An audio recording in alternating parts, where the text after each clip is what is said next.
Hello, welcome to Raymond Castile's Basement of Horror.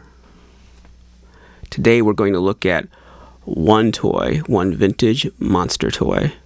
I'm trying to do these sort of quick hits instead of looking at like a dozen different toys and going on and on forever. I'm trying to do deeper dives into just a single toy.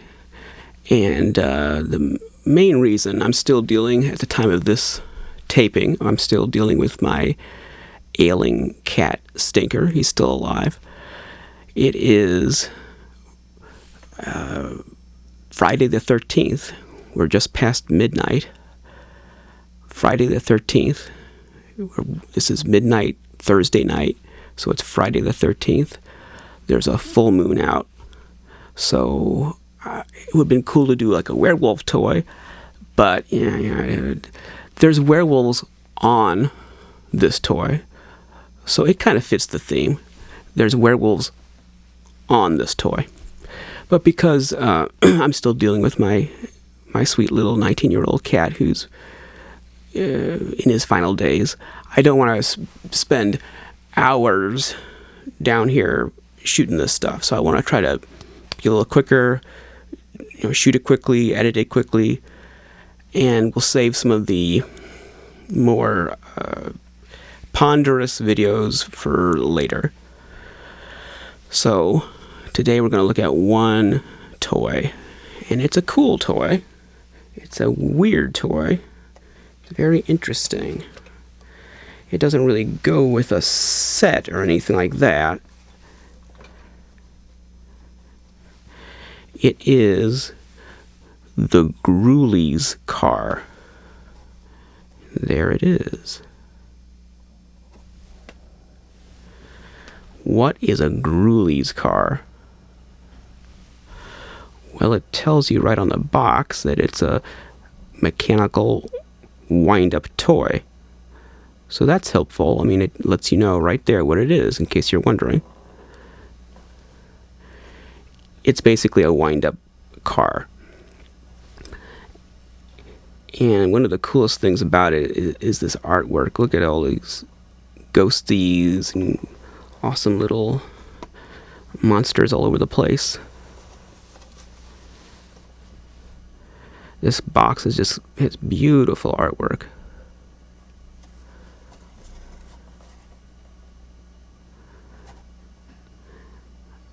What a cool little monster rally on this box.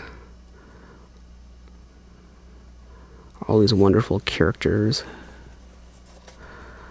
All together, I don't know, they're going for a night on the town or maybe a midnight monster picnic. Or they're going to go terrorize the village. I'm not sure. Let's see if there's anything on the bottom. No, the bottom's just white. That's okay.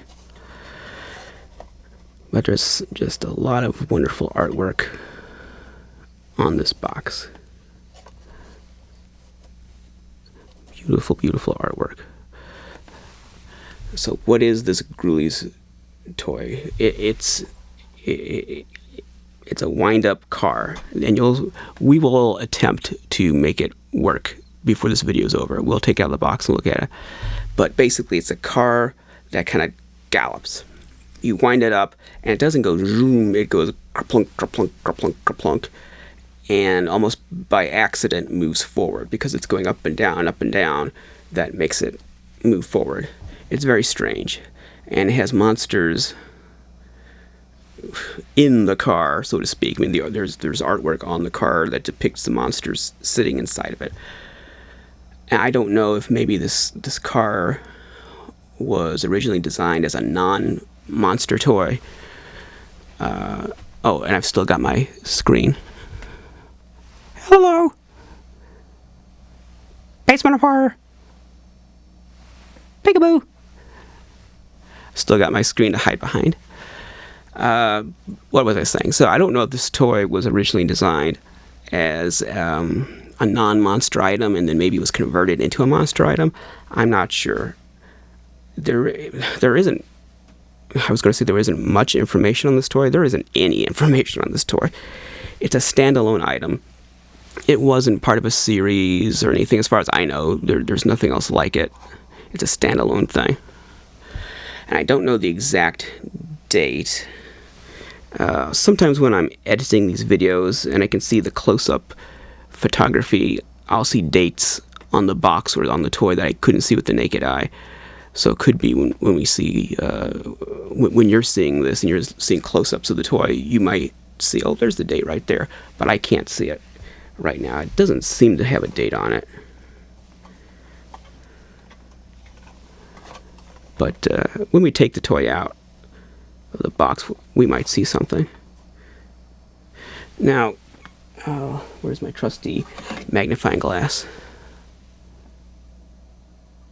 No, it's not a date. It says Yone, Y-O-N-E, then there's a number. I think it's 2119. I can't quite see it. Almost like going to the eye doctor, like looking at the number is 2116, 2115, what? 2119? It looks like 2119, I think. And it's made in Japan. And the artwork depicts, it looks like kind of a Victorian brick facade for a building with lamps on the wall. And the car, in a very cute way, is bouncing around. It's bouncing along the road in the artwork. And on the side here, we have Frankenstein, the Frankenstein monster. And we have a female vampire that's based on the teenage female vampire in Blood of Dracula. That's a 50s movie, Blood of Dracula. That's what this female vampire is obviously based on, that creature. And then we have the Wolfman waving. He's so cute. He's waving from the rear window, or the side window. And he's got the little points on his head, like the James Bama Aurora long box model kit artwork from the 60s. So that kind of dates this. This is mid-60s. Because it's copying that artwork. And then on the back, Frankie now looks a little like Herman Munster in this artwork. But we have the Frederick March, Mr. Hyde, poking his head out of the rear left passenger side window. And we have like a Victorian sort of street scene. Oh, there's a graveyard. But there's a house with a steeple. Maybe it's a church. Is there what is that? Is that a well? No, it's just a fence. But it's like a Victorian village back there at night. Yeah.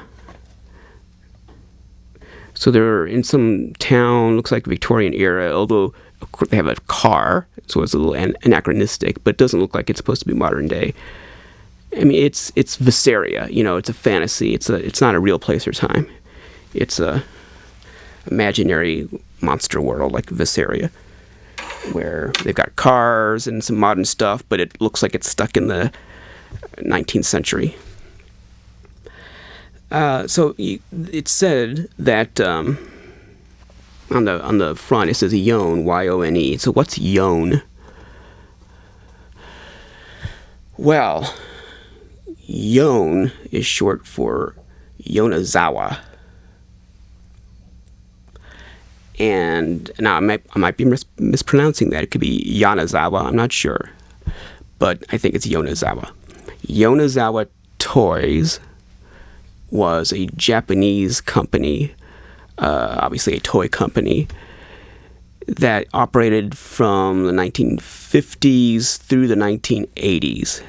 And even though probably most people watching this have never heard of Yonezawa, it actually was the biggest Japanese toy company operating after World War II.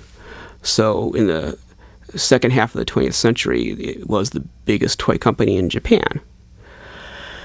It specialized in mechanical toys like tin robots and vehicles, race cars and stuff like that. It's probably most famous for its robots. It made a lot of iconic battery-operated robots, and perhaps the most iconic one Yonezawa made was Mr. Atomic. Mr. Atomic at one time was considered the holy grail of robot collecting. Oh, I think the price on a Mr. Atomic was getting up close to the 20 grand mark at one time. Now the bottom fell out of the robot collecting market, so I don't know what it's going for now, and there's reissues now, so that also brought the price down. So it's not going for that anymore, but at one time, Mr. Atomic was the most legendary, sought-after holy grail of all robot toys, and Yonezawa made that, along with many, many, many other famous robot toys. I'm not a robot collector. Mr. Atomic, because it's so well known, it rises to the level that I'm aware of it. But I'm not a robot collector, so I don't know all the different names of all the different robots. But Yonezawa made many, many, many iconic robot toys. Like these are, if you're saying robot, what is he talking about? Mostly in the 60s, but it was also in the 70s. I don't know how far it goes back into the 50s, but the heyday was the 60s. There were these toys mostly made of tin, about so big, like a foot tall or so, and you put batteries in them, and some of them had a remote control, some of them had just like buttons on them, but they would move and stop and shoot things and light up, and like something would open or a face would be revealed and their arms would move.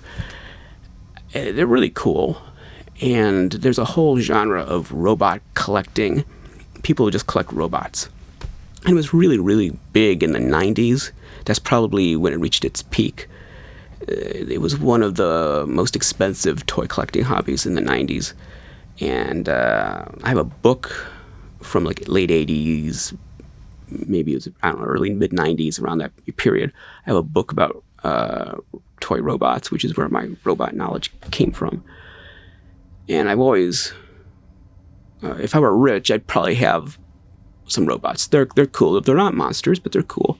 And it does overlap monster collecting a little bit, because things like the Marx battery-operated Frankenstein, and the Marx Yeti, and the Marx Kong, and the Spooky Tree, and the Marx Haunted House, and all those cool Marx monster toys, and this car too.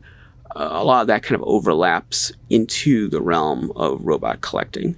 So people who collect robots tend to also be interested in those things.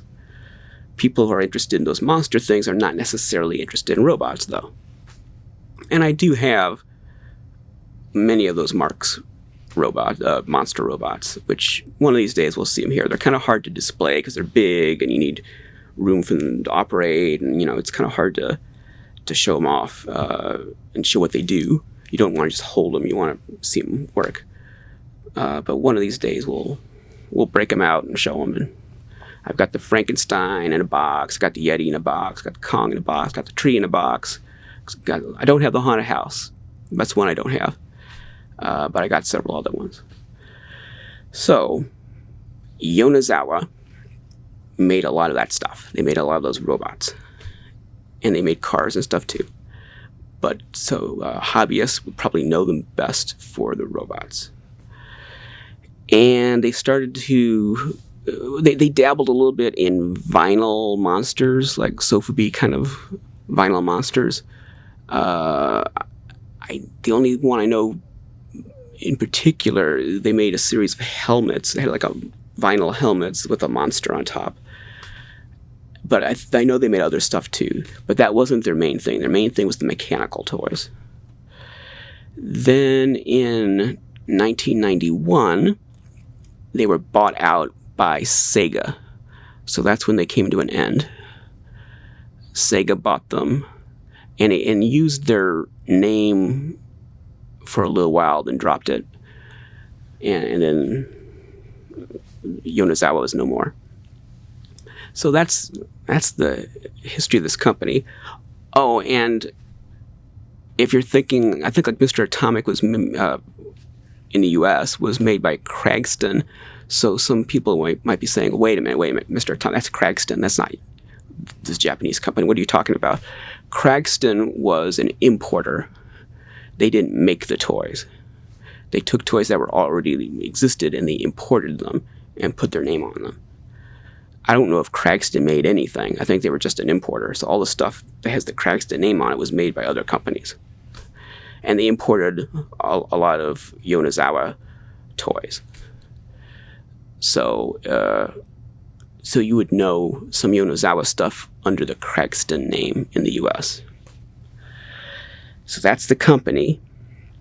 And this is a Yonezawa toy. So now you know kind of where it stands, the pedigree of this toy. Same company that made Mr. Atomic and a lot of iconic robots and a lot of much bigger scale vehicle toys also made this. So now you probably want to see this out of the box. Okay, let's take it out of the box without destroying it. Ah!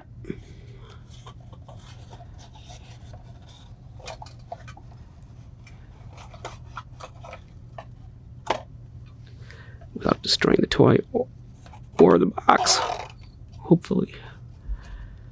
All right.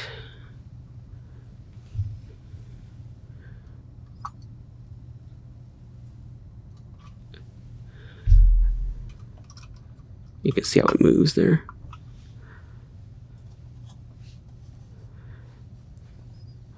So there it is. Here's the mechanism on the bottom. So you can see it there. Okay. On the back, it says monsters on the back. It has Dracula, a Lugosi style Dracula waving from the rear window. It has a Lugosi, on the top. Then the front, it has Frankenstein and the blood of Dracula, female vampire. And I like that it's accurate in that it shows these two on the front, and on the side, there she is, the female vampire. And there's Wolfman. And then if you look here, there's Frankie and Mr. Hyde. Mr. Hyde and Frankie.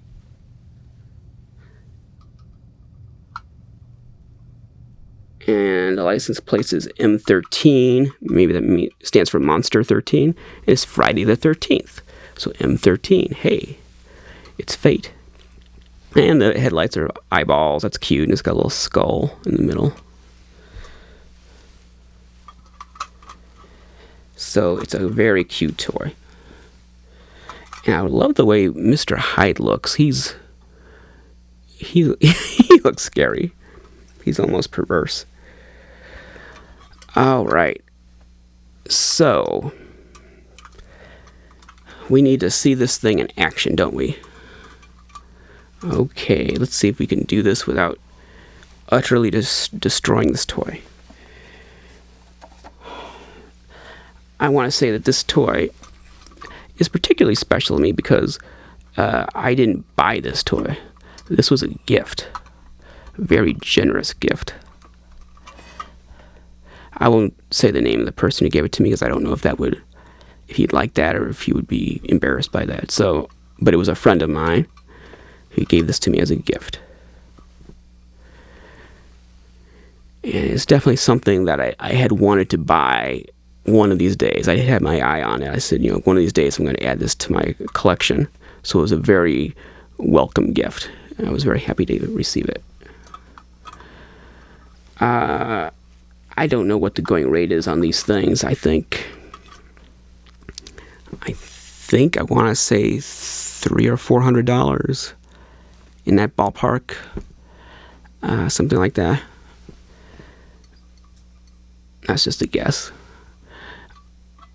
Anyway, I mean, it's not like a $50 toy. It's not like $1,000 toy. It's like, you know, in that like 300-ish, in that ballpark. So let's see, how are we going to make this thing operate? Oh, there's a poster. We need a flat surface, not this velvety kind of table like I'm using.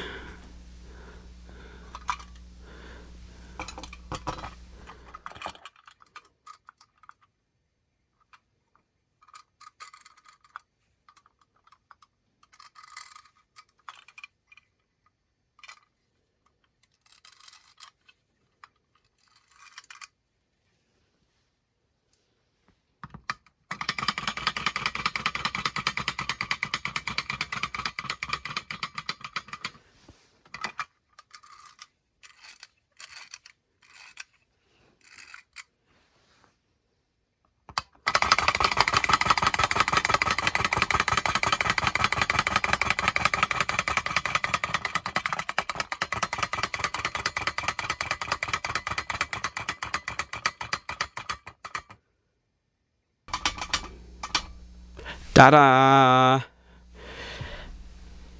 Wasn't that amazing? Well, it was cute. I have to admit that that's the first time I've even tried to see if it works or not.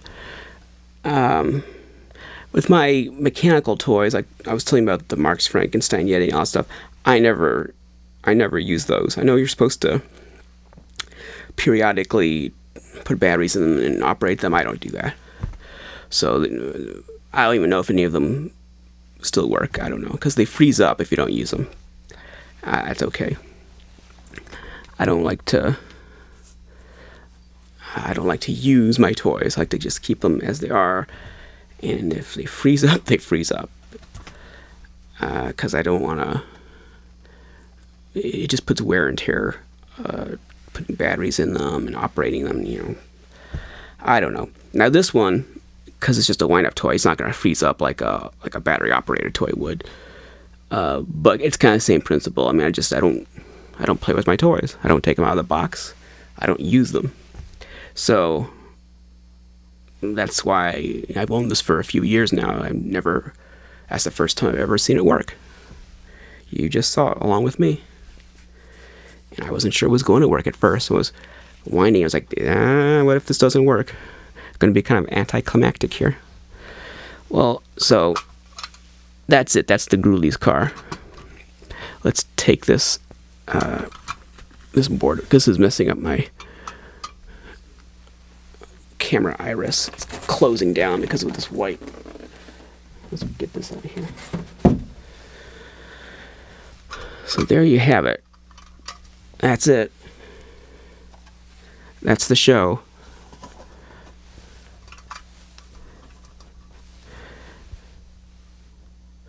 The Groolies car. What's a Groolie? I have no idea. These guys, these monsters, those are Groolies, I guess.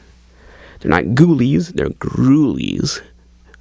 It's even scarier than a Ghoulie. It's a Groolie. Okay, that's it.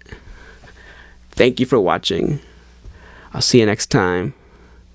Remember, he who dies with the most toys is a Groolie.